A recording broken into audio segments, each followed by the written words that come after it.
This is Sirens, a new series brought to you by the ladies of Bombshell, where we dissect the institutions of American power.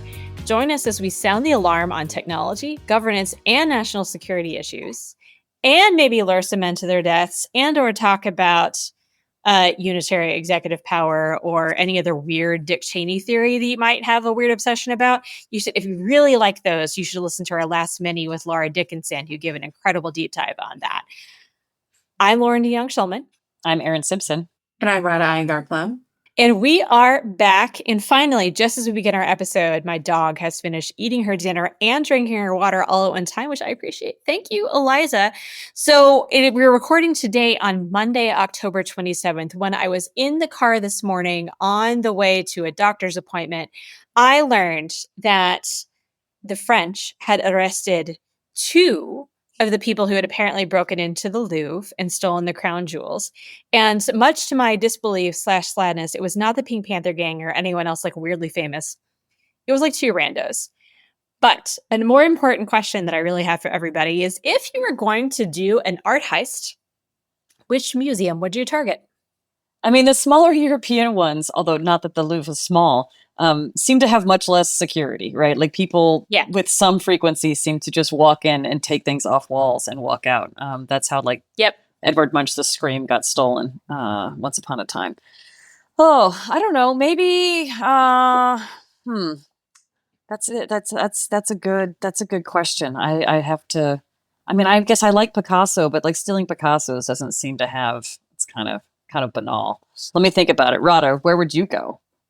Obviously, slightly cheating, but the Tower of London and crown jewels. Wow. Okay. I'm Rada, and I like jewelry. Okay. Big diamonds. And they're from India, and it's true. So I wanted to use this as an excuse to just like talk about the Thomas Crown Affair for a while, because like, God, that's a great movie. It so is. Also, it really is. And also, if you've ever seen, there's like a terrible, terrible Sesame Street. It's also wonderful / terrible Sesame Street movie called like Big Bird at the Museum or something like that, where he spends the overnight at the Met, which is awesome. So like that would be great. The Met would be great. However, if you've ever been to, I believe it is the National Museum of Taiwan, and you've seen the incredible carved pork belly or other vegetables made out of like jade and different things, I would totally go steal stuff from there. They also have these like incredibly intricate sort of ivory weird puzzle balls that are amazing. I would love, it's less that I would like think it is actually feasible to steal anything from there. I just want all the things there. Erin, did you decide? Yeah, I mean, I wonder if you could do something cool at the Vasa Museum, which is not so much an art museum, but it's the big boat they excavated from the harbor outside Stockholm. Yeah. And, I think maybe, there's something cool you could pull out of that. I mean, it's a huge ass boat, so I don't really know how you get the boat out, but work on that. I mean, I don't know how Rada gets the crown jewels either. So, I mean, tomato. With my stealth moves and acrobatic flips. Because you had to like go, That's right, into a castle and then like into another castle and into then you have to a literal fortress that is meant to keep prisoners in. It's not, but maybe I can get one of those German ladders. It worked for the French. I'm just saying. I just never really understood why in the Tower of London and like, hey, this is where we keep all of our prisoners that we're going to kill, including the royal family, and also you spend the night before you get coronated. Like, how does that make sense? Like, what is the weird sort of like, everybody dies thing Very that like secure. the British have going on there? I guess so. Yeah. Okay. Well, there's lots of gossip going on in our universe these days. We have many things that we could potentially talk about, but we are instead going to start with Russian oil sanctions. Erin? So this was kind of by way of updating on Ukraine policy. It's been a busy 10 or so days for Ukraine policy. There was a meeting at the White House between President Zelensky and President Trump. This often shows up in weird ways in DC. For example, the DC Reddit subthread gets lots of messages about like, why is Key Bridge blocked? And the answer is because the Ukrainian embassy is just across the street on M. Rada probably gets this too. Also, if you live near there, you find that out. That meeting did not go great for the Ukrainians. There was reporting in the Financial Times that it was quite tense, kind of almost a throwback to the very confrontational meeting in February. The main headline coming out of that was that the Trump administration would not be sending Tomahawk missiles to Ukraine, which I'll be honest, no kidding. I never expected that was likely to happen. But that was followed by an announcement from the White House that there would be maybe a tri-party, but at least a bilateral summit in Hungary between President Trump and President Putin. However, days later, that was called off, and instead, the Trump administration imposed significant oil sanctions against two Russian oil companies, Rosneft and Lukoil, which are kind of the two major players that were not previously sanctioned. This has pretty significant implications both for European oil supplies. One of those parties has mostly had to divest or has already been sort of cut off from European oil distributors. But Lukoil apparently has gas stations like all across Europe. So it's not just a supply piece, it's actually a distribution effort. From my perspective, the real question here is whether or not China and India decide to change their buying behavior.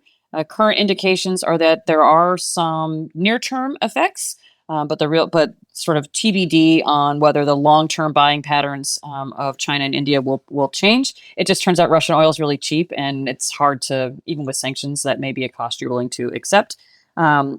Unless there are secondary sanctions put into place, which would further punish people who buy things from the sanctioned providers. So that's all, I think, very interesting. And like 3 different about faces from the Trump administration on Ukraine policy in like 2 weeks.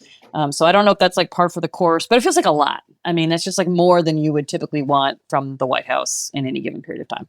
My version in my office of the why is the key bridge blocked is like when everybody suddenly puts in, oh my God, what was that flyover that just happened? Oh, and the latest one that like made a really, really big impression. If you live in DC, you remember this absolutely, is when the Poles were in town and they were going to buy, I don't remember, some aircraft. yeah. Or they're potentially buying. And like, it was like one of the most intense flyovers I've experienced. And I've lived in DC for 20 years now. So like anytime something loud happens, we're like, oh, the Poles back in town. Sorry, Poles. Like big fan of you guys. Well, I live next to like, Arlington really Cemetery, loud. so my answer to that question is pretty straightforward. It's a funeral, sadly. So. Yeah. All right. We have teased for the last couple of episodes, that there is a new Japanese prime minister. Sane Takeuchi became the first Japanese female prime minister on October 21st this year. And if you probably by identifying her as such, and if you have any way desire to like make this like a girl power or like women rule sort of thing, that she would not be entirely happy with that. She came into power following the election of herself as leader of the ruling Liberal Democratic Party. She is a conservative hardliner. She is often described as a protege of the former Prime Minister Shinzo Abe. And you will notice, if you haven't already noticed, that she has a lot of very strongly held views when it comes to national security, when it comes to the Constitution of Japan, or it relates to defense, and also to traditional values, to include her views on same-sex marriage, on women in leading roles. She only has 2 women in her cabinet. On comfort women, she is not entirely supportive of making policy fixes as it relates to that. Don't stereotype her. She really, really, really does not want that. And she is likely, over her tenure, to look at supporting different changes to the Japanese constitution to make it more, to make it possible for them to have different sort of defense powers, defense authorities, and defense roles than they have in the past. Carrying on her I would say her predecessor, but one of her predecessors, Shinzo Abe's roles in terms of trying to make some of those changes there. I think it will be interesting to see if she takes those on and goes a little bit too aggressive and flames out in some of the ways that her predecessors have in this space. But by being a first, there'll be a lot of pressure on her in a lot of different ways that I think a lot of women can relate to. So it'll be interesting to see how that turns out. Yeah, she's got real Maggie Thatcher vibes, but we do also have reliable information that she has an amazing, albeit Korean, skincare regime. As we all should. So my topic is Trump's trip to Asia, which he is currently on. He left, I think, a day and a half ago, and he's visiting Malaysia, then Japan, then South Korea. And I'll just note, we'll talk about this more later, but the government is still shut down. I saw that and I was like, how are you doing an Oconus trip during a shutdown? So that's I just actually- interesting. Wow. Like none of that had added up to me as like, okay, hey, a bunch of people, I want you to fly with me overseas. You're not going to sleep and you're not going to eat. And also you're not getting paid. Welcome. It's great. Yeah. I mean, who doesn't want that? So, I think they have baked in some pre-cooked wins like Thailand-Cambodia ceasefire. He's meeting, I think, on his way right now to meet, we're recording Monday night, to meet the new Japanese prime minister. And interesting to see what kind of trades they have there. As Lauren mentioned, Japan wants to emphasize defense more. There is potentially appetite to make a deal. And obviously, President Trump loves a deal that he can announce. And then, there's the South Korea leg, which is intended to finalize this $350 billion investment pledge, but also is coming after this ICE raid that detained 300 South Korean workers that we've talked about previously, and is still very strongly felt in Seoul. So, and there's, of course, speculation of whether Trump would meet Kim Jong-un at the DMZ during this visit. So I guess we can see that. But the main event and my big interest in this is that this is intended to try to help advance the deal with China. So just as a reminder, Trump has threatened this additional 100% tariff that would bring the total tariff rate to 155%. They don't get a deal by November. In response, China expanded its export controls on rare earth minerals, which are critical for all sorts of technology, but also military equipment. And there's just this back and forth on soybean purchases and rare earth access and tech export controls. And it's not clear either side is terribly inclined to back down at present. So I think, what we're likely to see is maybe some sort of tactical ways to delay the escalation with a trade truce and a promise for future deals that are hard to verify and lack details. And then we'll look for more rhetoric later in the year. But I guess, time will tell. These, I will say, in the administration's credit, they are hard to predict. So look forward to seeing what happens with those tariffs for all the things we need for everything in America. I have not verified this in like a video sense, and nor do I actually want to. But when I was listening to NPR this morning, I heard Stevens keep talking about Trump dancing at the airport. So anyway, I think that was in Malaysia. We'll just like Yeah. So we'll just like let that go into the sands of time. Listen, you got to shake your sillies out. Yep, you all of us do at a regular basis. All right. So, dumpster. Speaking of, we move on into dumpster fires. We mentioned how we are shut down while the president is going on an international trip, which is just mind-boggling as I continue to think about it. Rada, talk us through what's going on? Yeah. So just in case you, I don't know, forgot about America, we're in the middle of a shutdown. That means that roughly 900,000 federal employees are furloughed. Another about 2 million, including the United States military, are working without pay. This is the 11th shutdown in U.S. history, resulting in the curtailment of government. And I think it is the longest shutdown in U.S. history and the third under President Trump.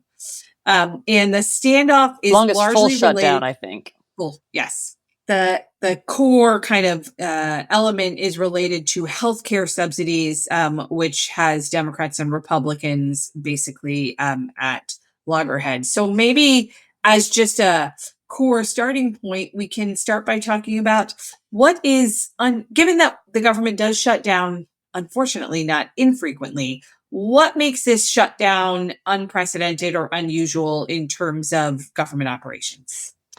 So what's actually interesting is we haven't had a shutdown as associated with a fiscal year end in a while. You would think it would be, and then, but like, no, just we just like keep putting off our work in some points in time, like that. It has not typically happened in that way, but this year it is, which means there's a lot of weird cyclical things that happens along with that, in addition to all of the original bad stuff.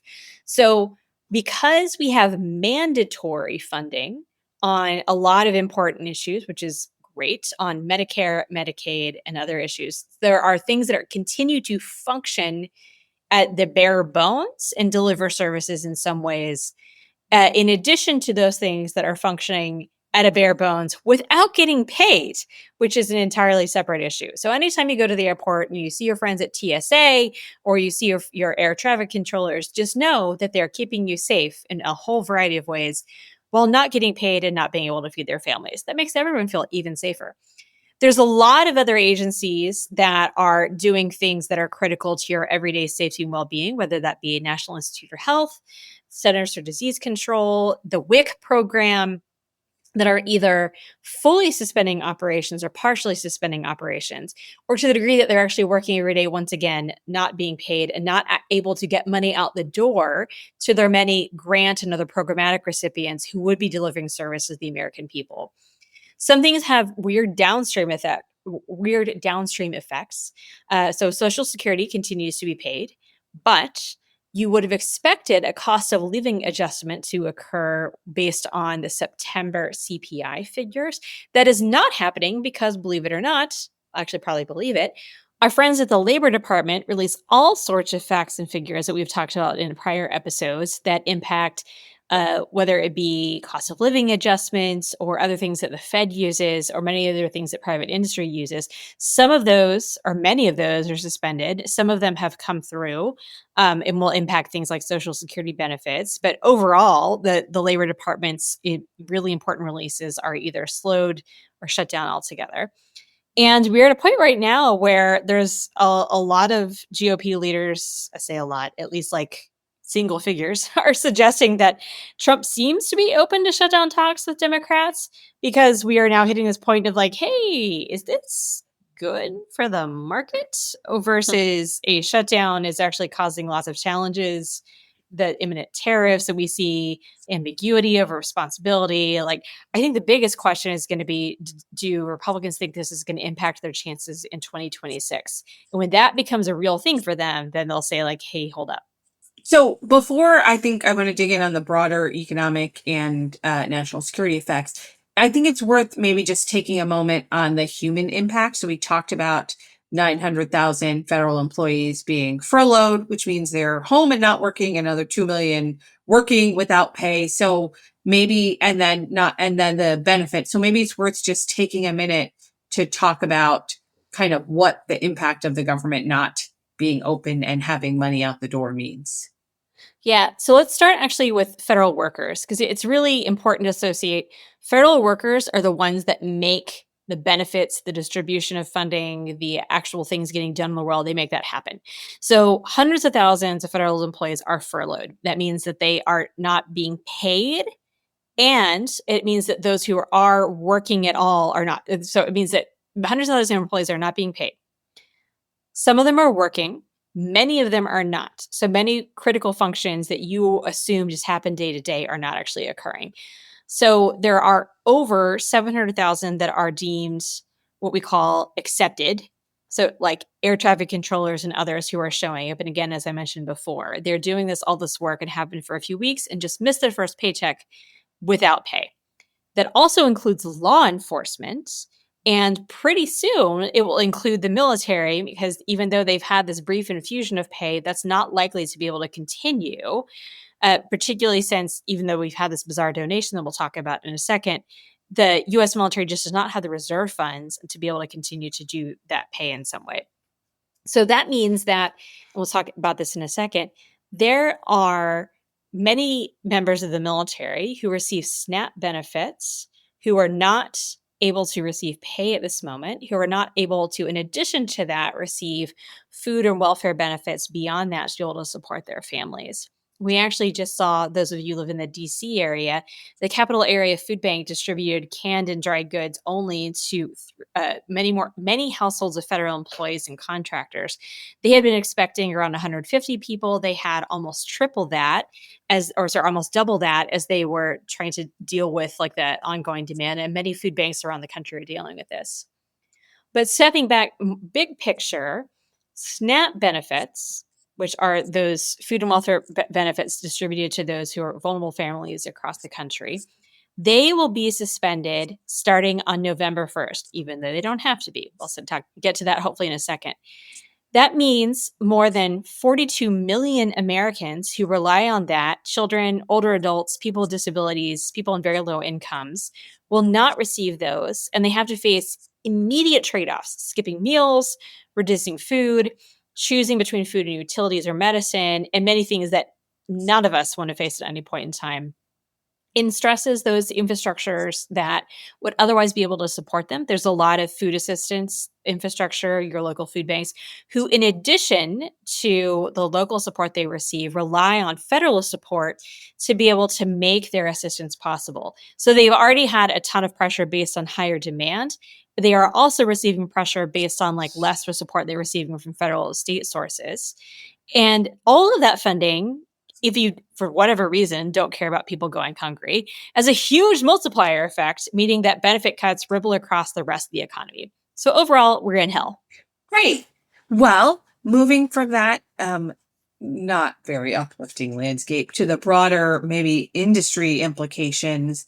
Erin, I know obviously you've worked in a number of programs that work with industry. Can you help us just think through broadly how's this affecting industry, and more specifically, how do contractors operate when the government is shut down? Question mark? Such a good question, and the answer is it varies. As we've mentioned, the uniform military is still working, and so to the extent that there are contracting or program tests or other activities that are being executed by military personnel, some of those are ongoing, but they may not have the senior civilians or the junior civilians in their offices to help them do that. So the short answer is they are likely covering down across a lot of areas, and everything at a minimum slows down. At a broad level, the way we understand contracting, for the most part, no new contracts are going to be let until there's authorization for funding. That's not strictly the case, but that's for the most part true. That applies also to renewals, modifications, task orders, all the things that kind of keep the money moving from government to prime contractors, to their suppliers, and ultimately to employees and the like. Sometimes that can result, if there's a significant gap in pay from the government to contractors, people can be laid off. This is probably most acute in companies that do a lot of service contract work. That can be anything from admin staff at the Pentagon to IT services to training or maintenance operations. Those folks are basically paid by the hour, and they bill by the hour. And so if that money is not coming through, there'll be some effort by those companies to hang on to people because there's an expectation that the government will reopen soon, ? But it becomes increasingly difficult to hold on to folks and to essentially carry those individuals over time. I think, much as Lauren explained, there's a lot of kind of second and third order effects that it's hard to fully document or even sometimes anticipate by a lengthy shutdown. Routine activities that become challenging as the longer things sort of stretch on, and they are things that you have to do to basically pull that work back in. It just creates that backlog once the government is properly funded again. Okay, so that is a not great, but maybe not totally disastrous outlook on industry. Not yet totally disastrous. I would agree with that. Not yet totally disastrous. Fair enough. Maybe even more broadly, obviously we'll talk more about this, but the military continues to be active in a variety of settings. And obviously the president is on international trip doing this, doing the work in Asia. So how do we see, or how does government shutdown actually affect national security in these types of issues. And there are a lot of different pieces to this. There's the obviously personnel piece that we started talking about. There's the readiness, and then there's sort of broader kind of operations and activities. I have learned from history two very important things is that militaries love operating without pay. And even more than that, it is really healthy when super wealthy individuals decide to donate some negligible amount to be able to keep them operating for like 5 minutes or so. That's incredibly healthy for the sustainment of your constitution and your nation. So I don't have any worries about the current situation. Aaron? Yeah, it's going great. I mean, this goes back to the conversation we had both on the main episode and the mini, I think, last week, which is around sort of separation of powers and, who gets to determine how much money you spend on things.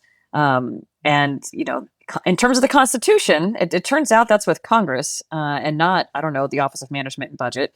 And so we're in a weird space, I think, from kind of that perspective. Rada, you mentioned that troops are being paid. They're being paid because we have, I don't even know if I want to call it a reprogramming because I'm not even sure that's what it was. We just took some money. Yeah. We just sort of like took some RDT, some research and development money and decided to use that for, spending on military personnel salaries. It's not offensive to normal people, right? Like taking money for your car payment and using it to like, buy, food is like not a problem in a household budget. But I mean, imagine if your grandparents like gifted you money and they were very specific that this is for school related expenses. And instead you bought a car with it. That's what the Defense Department is doing kind of right now. Or maybe a different version of this. If you had been saving for a very long time for a washer dryer because yours had been broken and you've been hand washing your clothing, and your husband instead bought like a video game, like 7,000 video games. That's more or less what we're dealing with right now. I think the bigger issue, I guess, to sort of, zoom out again, I mean, this specific shutdown is bad. That we have shutdowns is bad, but that we have a broken set of appropriations and we cannot have regular planning both within cycle or over the 5-year period is what's really damaging to national security, right? Contractors don't believe they're going to get regular funding. Services don't believe they're going to be able to issue contracts for the first quarter of any fiscal year. So everybody gets a year's worth of funding and has to spend it in 9 months. That's not easy or a great idea. So there's a broader dysfunction that I think this is, an example of. Well, okay. So maybe then to wrap us up here, like what happens now? How do we get out of this? Are there any realistic paths to ending the shutdown? Yeah, question mark. Ellipses, question mark, ellipses. Well, what's on the table right now, what the Senate has been basically voting down for, or not bringing to the floor for a month, is this was a continuing resolution, basically allowing for money to be spent through November 21st, which is now quite soon. So at some point, they actually, and I think it's also important to note that the House has been completely out of session for a variety of House reasons. That means that they haven't been, bringing anything new to the table. So it does sound like there will at least be a sort of shift in the underlying conditions the closer we get to 21st, because it means that like what was already agreed to is no longer operative. And the implication of like actually going on a shutdown through the Thanksgiving travel holiday. And both the optics of that, but also the realities of that. I mean, if there was a large sick out by air traffic controllers or TSA folks who at that point will have not been paid for a couple of months, then I think that you're at least you've changed some of the dynamics about where the pressure points are. But I don't think it's a great news story. Long term, though, I think to Aaron's earlier point, it's making the appropriations process even more of a fiction than it had been before. It's setting, we didn't discuss this, but it's setting a hugely dangerous precedent for us continuing to use bizarre processes in government to restructure government. I think it raises questions for all of us of why you would want to continue to serve or desire to serve in the federal workforce, in the US military, or as a contractor in the absence of being able to rely on pay or ongoing understanding of your duties. And we are not, it's interesting. In the media coverage, you can tell people are not experiencing this shutdown in the same sort of visceral ways they have in the past. We will certainly see that after this November 1st deadline, and have seen it in very targeted ways. But going into the holiday season, I think we'll start to see it in very discernible ways. And certainly it'll be a wake up call for both parties in terms of Americans will punish both of them if they don't take action on this soon. Well, with hopes that the American people either don't get to that point or get to that point with very sharp punishments. There you have it. It's the shutdown. So, if you had been asleep for the last year and woke up today and suddenly realized that we were living back in the middle of the Neo Monroe Doctrine, you would probably be a little surprised. To include various facts like that the Forward Carrier Strike Group is moving into the Caribbean. Yes, the Caribbean. That the United States had sanctioned Colombian President Gustavo Petro, accusing his government of failing to stem the illicit drug trade, and that there are victims of U.S. military strikes in the region that are washing up on the shores of Trinidad. All of those things kind of seem like a year ago. You're like, I'm sorry, what's going on? Also, the Monroe Doctrine, I'm pretty sure I studied that in middle school. We are in a drastically different situation right now in the Southcom AOR than we had, actually, technically also some of Northcom AOR, the Southcom AOR than we had been certainly in the last year or so, but definitely in the last 20 years. I want to get into a little bit of like, how did we get here and how this is just like a massive sea change. But really, we're going to extend the bulk of this conversation on like, what is the weirdest thing that you've heard of in the Southcom AOR in the last several weeks or so? But first, I want to start with a little bit of history in terms of most of the time period that we are familiar with, that we have talked about in recent history when it comes to United States interventions in South America, Central America, have been as it relates to counter narcotics and the drug war in the region. I am curious, particularly from Erin's perspective, but both of you, to just hear a little bit more about like how did we get here? What was working? What was not working? What was the landscape that got us to this point in time where we are suddenly apparently blowing up fishing boats in the middle of the Caribbean at this point in time? So I mean, not a Latin American expert. Did used to do a lot of reading about the FARC, which is one of my favorite rebel groups back in the days when I got to study insurgencies and things. I think it's important to note we're really sort of talking about post-Cold War U.S. policy in Latin America, because Cold War U.S. policy in Latin America had a lot of interventions. Also very different. Very different. And, highly variable in terms of both outcome and I would say, general ethicalness. And that very much still flavors, though, however, how countries in the region think of the United States, right? That's definitely a dominant frame of reference for other countries. So in terms of counter narcotics, the main name of the game was Plan Colombia, depending on which side of the border you might be on that. This involved was sort of like I hate using this phrase, you guys are going to die, whole of government approach, like kind of the original, the OG whole of government approach. That had large aid packages, as in distributed by USAID, had a very large embassy presence and kind of interagency workforce. There was a large military set of activities, both overt, so sort of white soft, actual Green Berets, spending a lot of time training their Colombian Army counterparts. Also some covert activities, which you can like read Mark Bowden's book about. There was a lot of different entities sort of going on here, and this is going on mid-1990s. Plan Colombia really starts going in the early 2000s under the George W. Bush administration. And it's sort of an integrated approach to a previous set of activities. This is my favorite part. I'm sorry, I have to digress. That we have to do Plan Colombia because we were quite effective in dismantling the cartels, right? We were quite effective in getting like basically the Cali cartel and Pablo Escobar's cartels demolished. Lots of different like tips and tricks for how that happened. Unfortunately, the FARC took over all of that activity and became a completely vertically integrated narco rebel terror group. And made gobs and gobs and gobs of money off the drug trade and used it to buy really sophisticated military equipment, such that they almost were able to take over Bogota in the late 1990s. Love this stuff. So we have to have this like very, kind of full-throated integrated approach because we hadn't really thought through the second and third order effects of our previous counter, war on drugs in Colombia. I say that because that will be relevant here in the second part of this conversation. But it's very much a supply side approach, right? We're going to do eradication. We're going to try to push back against the FARC. We're going to try to, do some alternate livelihoods, but like that never works like super great. Meanwhile, there is, incredibly robust demand for the product, which is, transferred into cocaine, primarily in North America, but increasingly in Europe as well. All right. So we had some things that worked. We ended up with like a fairly robust, for a period of time, U.S. Colombia relationship. We, to a degree, strengthens Colombian state capacity. And maybe some years production actually went up. We didn't really do anything about much demand. Trafficking doesn't really disappear.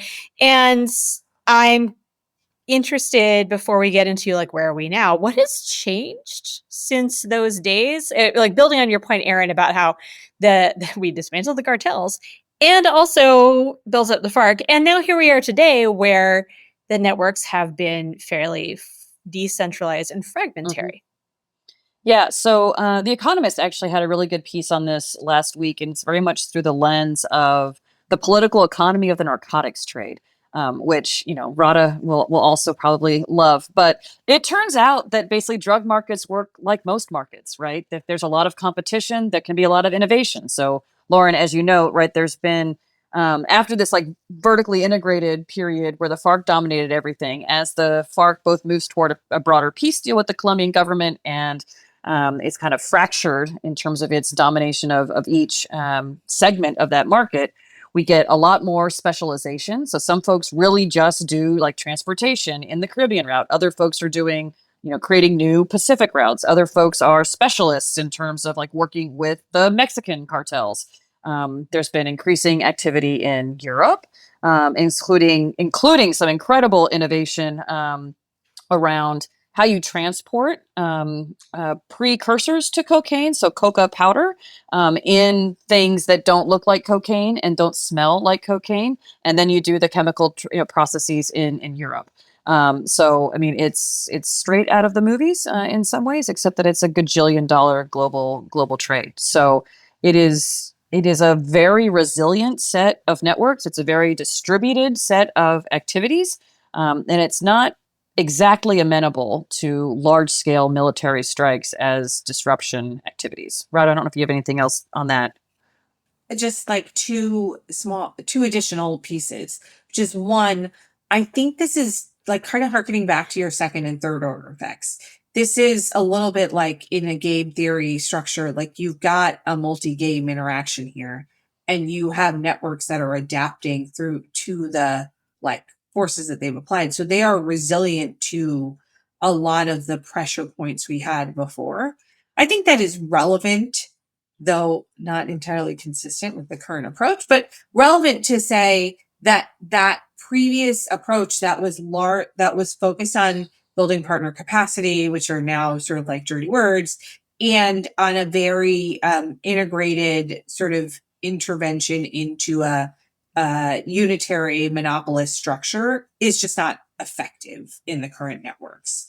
And so we've seen, a long decade here of pretty middling impacts from things like interdictions and supply chain interruptions, because, and this is, I think, generally interesting, the supply chain resilience of these distribution networks is actually pretty good.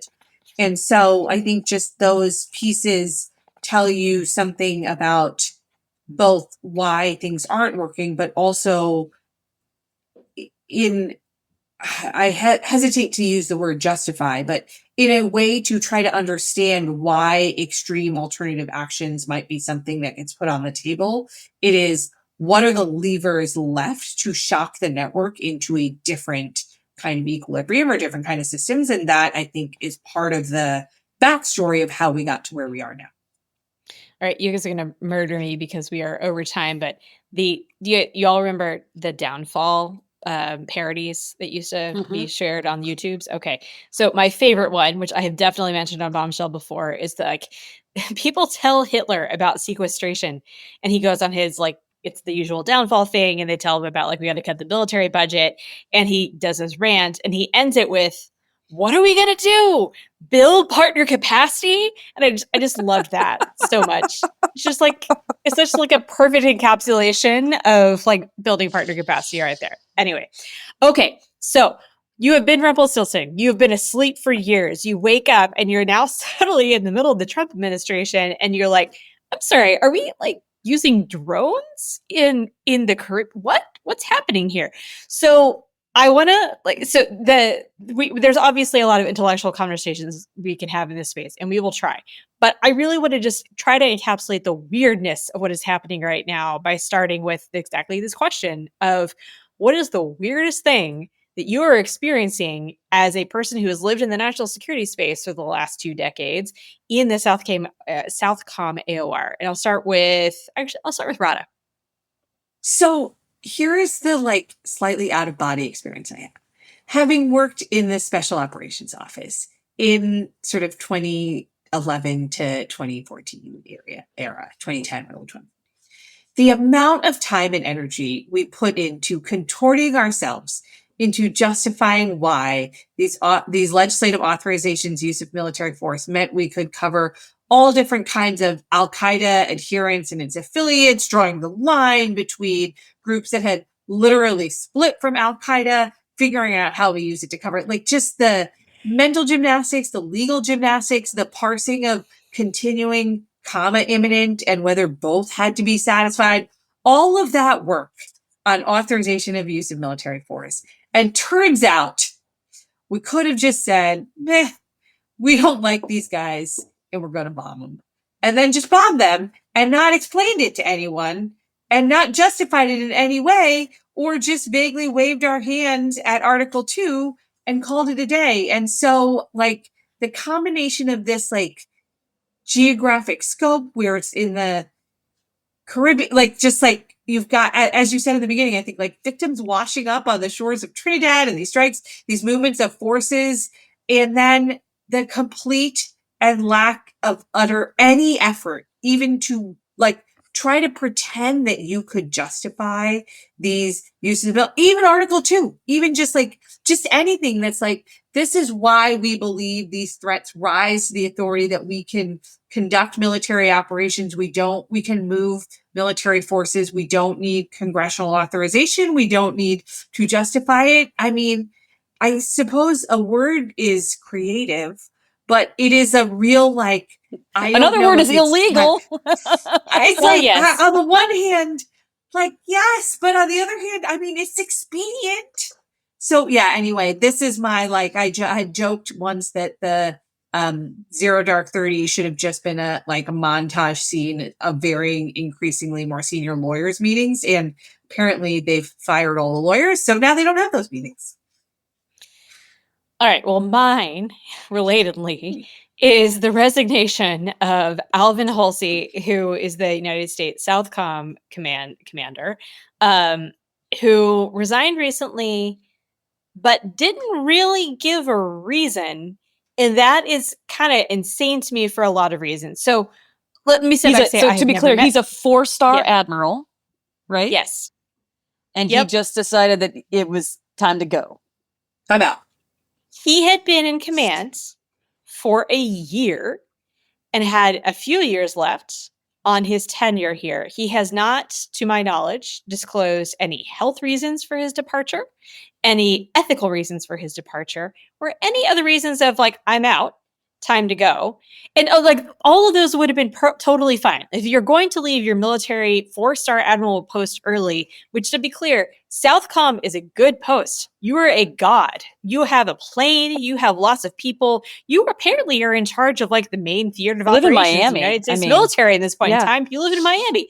He has resigned and has not used any of the moments he might have said, and here's why, to explain it. This comes at the point in time, like all of the things that we're talking about right now have happened under his tenure. He has already been overseeing.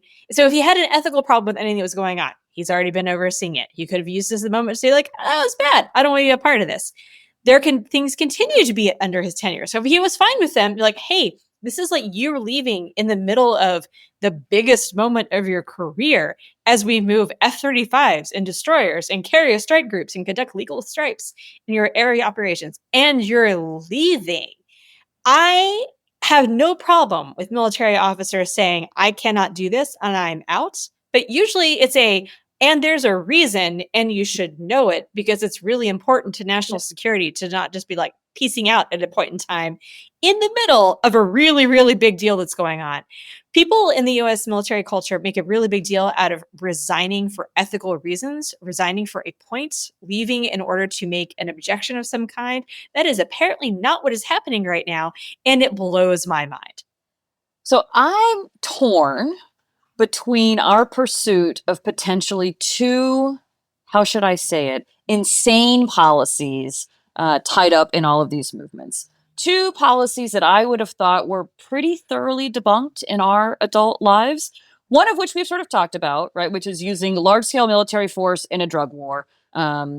This is, generally speaking, not how we have pursued this for the last 30-ish years, for good reason. It's very easy to get pulled in. It's very difficult to get yourself back out. The sort of nature of the demand and the resilience of the networks, as we talked about just a few minutes ago, means that it's very difficult to like actually get to some sort of victory type moment. So that's the drug war, military force for a drug war. The alternate explanation of like why there's a strike group in the Caribbean, for example, is something to do with regime change in Venezuela. Again, I say to you, oh yeah, things that I thought we had didn't learned talk about that, yeah, in our adult lives. I didn't realize that we were back in the business of forcible regime change, nor did I realize the Trump administration was in the business of forcible regime change. I mean, this is like the craziest part. I was like, I thought you guys, the best part of your platform is no more forever wars. No more forever wars, any of it. Nope, we're going to go do the most foreverest of the forever wars. Yes. And also, by the way, do you guys know who the best ally in the region is against like shenanigans in Venezuela? Colombia. So why are you pissing off the place that you would use to stage certainly the intel portion of all of these sorts of things? No. Let's go sanction the president and his family. That's a great idea. Yeah. So it's a lot of Whiskey Tango Foxtrot over. I cannot figure. I mean, it's a real, choose your own adventure there of which is the weirdest thing. Okay. Well, there's a lot. There's just like a lot going on in Southcom, and Candlesticks make a nice gift. I'm sure we will be back here. This is one of those, like, I thought we were done with the Middle East wars, and we're still kind of like vaguely in. I never thought we would be here. So, welcome back to anyone who like assumed that we would be back in war in South America in some way. With that, we're going to transition over to warning signs. For warning signs this week, we are digging into the Pentagon press corps. We've been mentioning over the past several weeks various things that are going on between Secretary Hegseth, the media, the increasingly hostile or tense or stressful or kind of bizarre relationship that we are seeing going on between the press and the Department of Defense, or actually right now, Department of War, which, how do you even say that? DOW? Like, that's just like a ridiculous acronym. And we wanted to spend some time with an amazing longtime friend of the show, friend of ours, who has been spending a lot of her career working on covering the Department of Defense, the military, the industrial base, and many things related to this, and talk through what does this mean not only for like the near term in terms of the relationship between the Department of Defense and the media that covers it, but also what does it mean for democracy, our institutions, and the ability to hold the Department of Defense accountable based on what a democratic military should look like. So we are just so excited to welcome Valerie Insinna, who is a congressional and industry reporter with Breaking Defense, back to the show. I say back to the show because prior Bombshell guest, delighted to have her back in this conversation. And for today, we want to kick off with a first question for you, Val, which is a really basic one that you have experience with of like, let's think about the before times when you had a Pentagon badge tell us what you would describe as a typical, if there is one, day in the life of a Pentagon reporter? Do you just like wander around the Pentagon and like run into the Secretary of Defense in the hallway? Do you meet the chairman for lunch? Do you get lost like everybody else? What's that like? Definitely get lost. Less so meeting the chairman for lunch. That would be cool. But sadly, most of the time the chairman and the secretary, they're not going down to Popeyes in the food court to pick up a chicken sandwich the way that I would. They Um, absolutely should, though. No question. they should. Mhm. I think it would improve their day, but maybe not like the whole physical fitness sort of thing. So yeah, a typical day. So I think to give your listeners sort of a picture of where the press usually works out of, there are two bullpens and then a bunch of video booths that are located next to the Pentagon briefing room. So there's this sort of like enclave for the press. And next to that where all of the OSD, the Office of Secretary of Defense, public affairs people kind of all sit. So during a typical day, I'd be at one of those desks in the bullpen, and I'd be doing interviews. I'd be writing my stories. A lot of times, I would walk over to the PAOs for OSD, or I would venture around to the service PAOs. They're located in different offices around the building.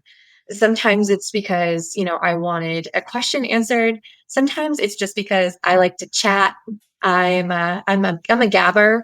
And so, you just stop by Air Force public affairs and annoy them until they tell me to go away, and bother them with questions about, did you see this television show or whatever else?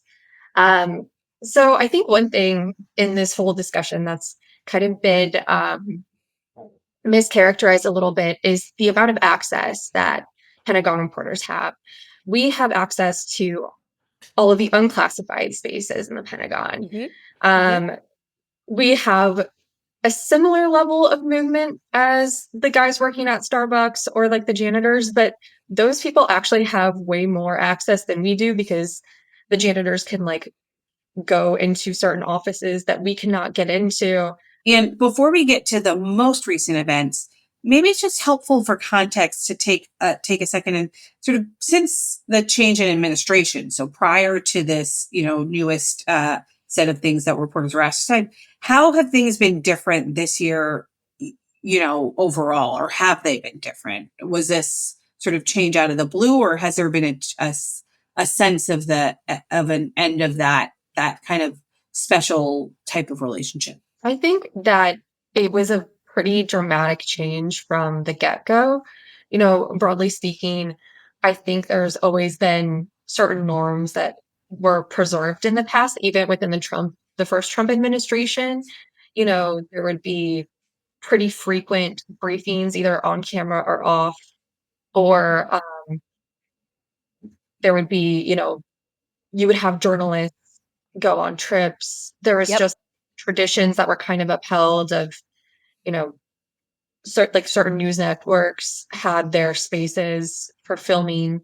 Since coming in, I think Hegseth and his team has made it pretty clear that they don't really understand or respect the work that we do as journalists. Um, Very quickly after coming in, they kicked out, a couple of media outlets from their desks. And when the Pentagon Press Association, approached the administration and asked them to reconsider the situation, they basically doubled down and said, thanks for your input, instead of, this amount of people or this amount of outlets that were going to demand that they leave their spots. We're actually doubling that number.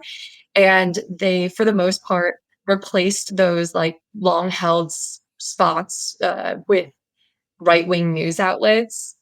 And then, months later, they announced new restrictions about where the reporters could actually go within the building. And again, to restate, like to begin with, we were not allowed to go in any sort of classified area, or, we did not have access to certain offices.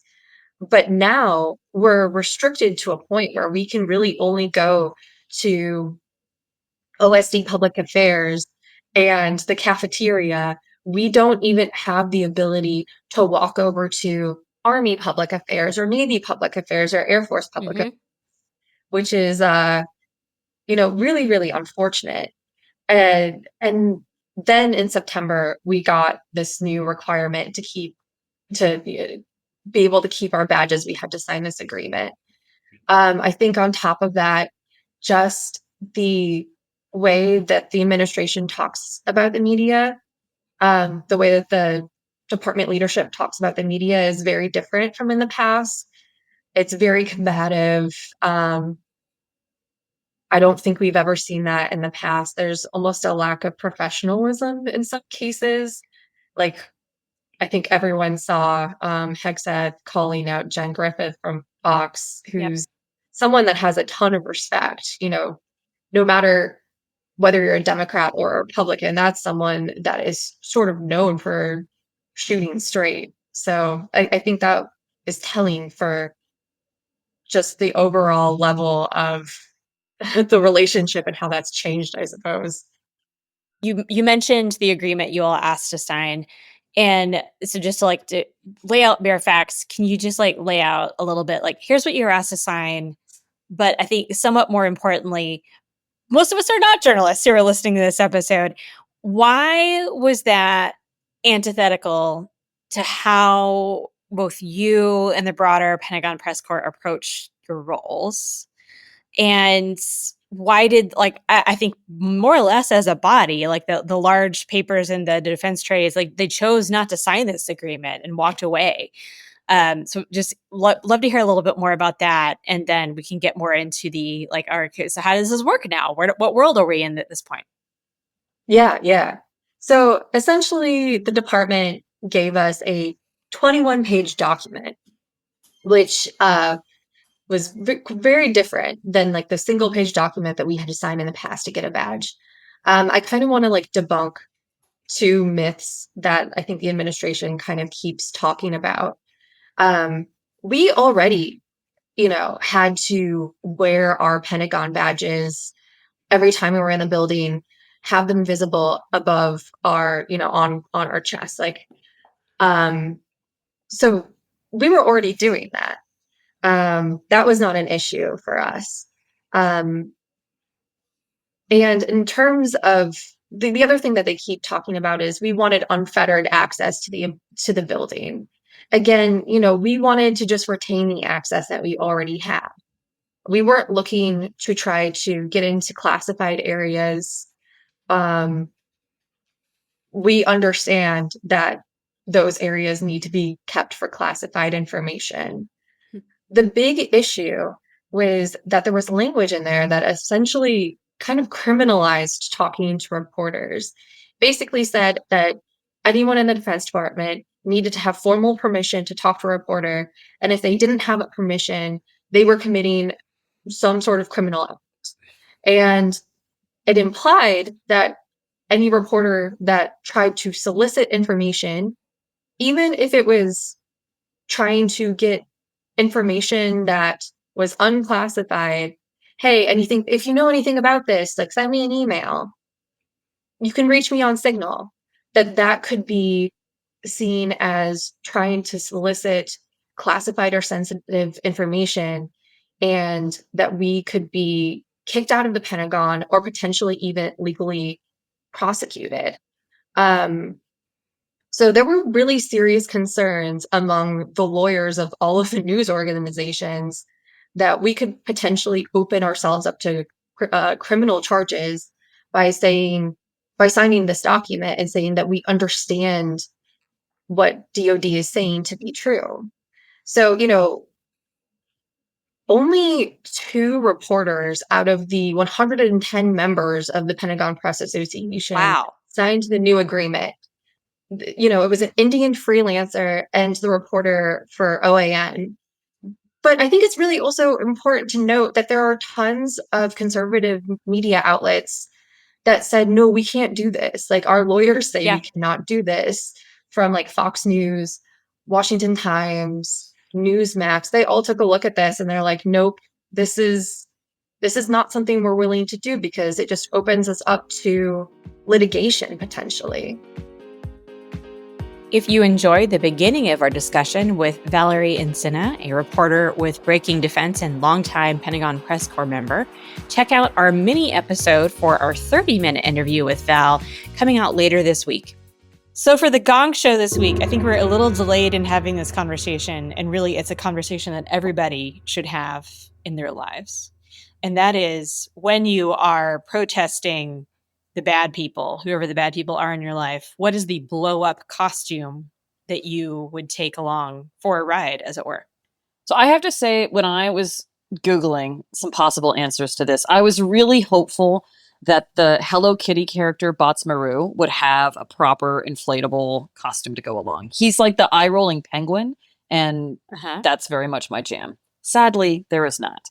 There is, however, a hippo with a tutu, and I kind of feel like that would be a fun way to go to the protest. So hippo with tutu is how I believe I would roll in a protest with the bad people. Rada, I know that you think about this sort of question like late at night. What is it you are going to do? Well, obviously, I would be a rainbow unicorn. Obviously, yes.